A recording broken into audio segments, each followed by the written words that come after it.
Philippines. Philippines is also known as the Pearl of the Orient Sea. It was the year 1751 when Spanish Jesuit missionary Father Juan Delgado coined the word Pearl of the Orient or Pearl of the Orient Seas as the Philippine nickname. Also, it was called Pearl of the Orient Sea because Philippines is rich in natural resources and it has South Sea pearl. The historical background of Philippine literature. The first one is the pre-Spanish or the pre-colonial literature, wherein literature has been passed through a speech from one generation or another, or what we call the oral tradition. The next one is the Spanish colonial period, wherein there are many recreational plays performed by Filipinos, and almost all of them were written in poetic form. The next one is the period of Enlightenment, wherein Filipino intellectuals educated in Europe called illustrates began to write about the hitch of colonization and talk about revolution. It also paved way to the propaganda movement. The American regime. Americans influenced Filipino writers to write using English language. Filipinos then use remarkable amount of English language in their literary pieces and were praised for being skilled in using or utilizing the English language. The next one is the Japanese period, wherein the Philippine literature had been interrupted because the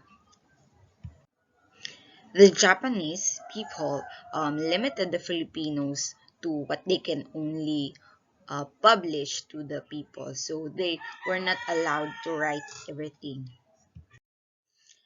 The rebirth of freedom.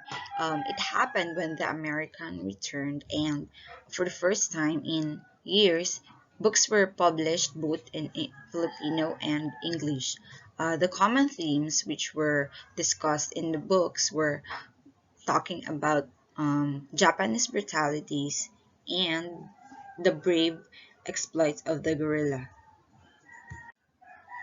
or the guerrilla rather. In the period of activism, youth activism had been rampant because of domestic and international causes, which led the youth to become more involved in literature for them to be able to talk about their rights.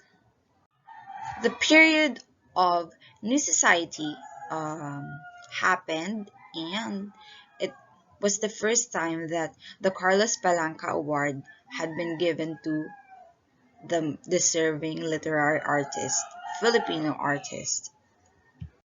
The period of the Third Republic happened when the literature upon lifting the martial rule. The post-EDSA revolution is when the Filipino people regained independence, which was lost 20 years ago due to the martial law proclaimed by former President Ferdinand Marcos.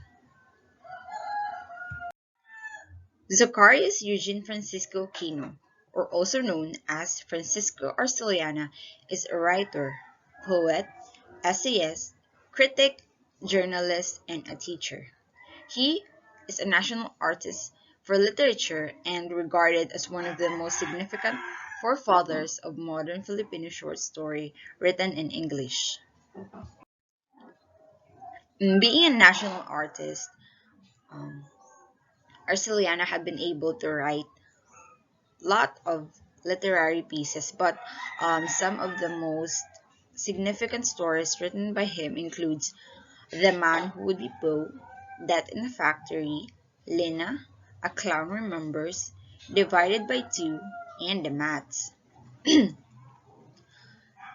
state of original writing in English in the Philippines today, the Francisco Arceliana Sampler. The Other Woman, this being the third poem. This poem is for Matilda, To Touch You and I Touch Her. For Arceliana, The pride of fiction is it is able to render truth that is able to present the reality. So even though fiction is um, an event that really does not happen in real life, it still reflects the real life setting or the real life experiences of people. It still represents truth that people could relate to.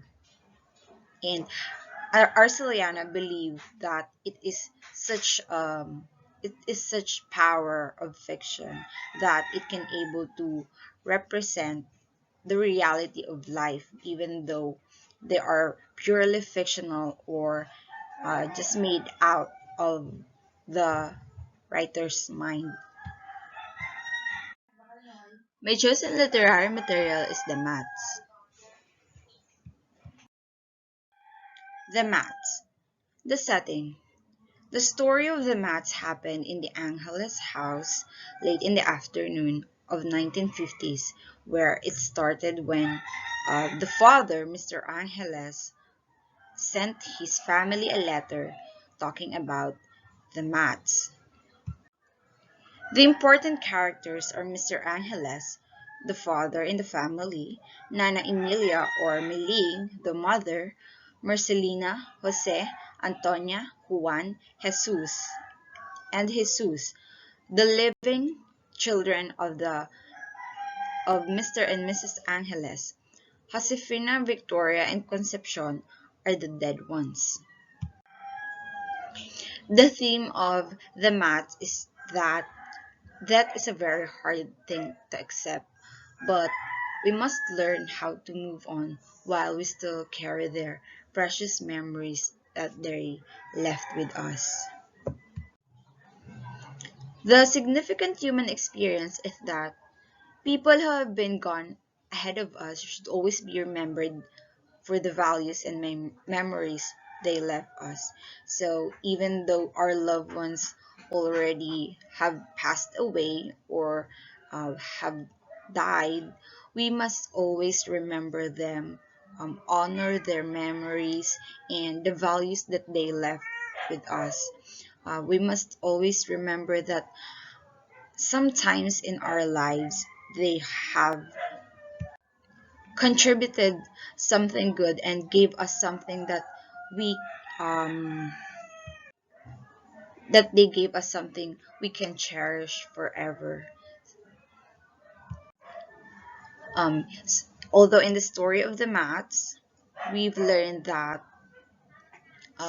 parents, especially mothers, have different coping mechanisms when they lost their children.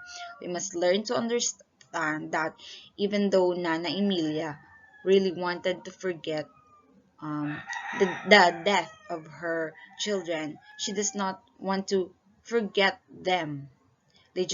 She just want to forget about the pain, and we must realize that people, we cope with our stress, we cope with our pain differently, so we must respect it and understand that it is normal to feel pain, but we must not dwell in the pain of the past so that we can enjoy the future with our loved ones who are with us still. Thank you.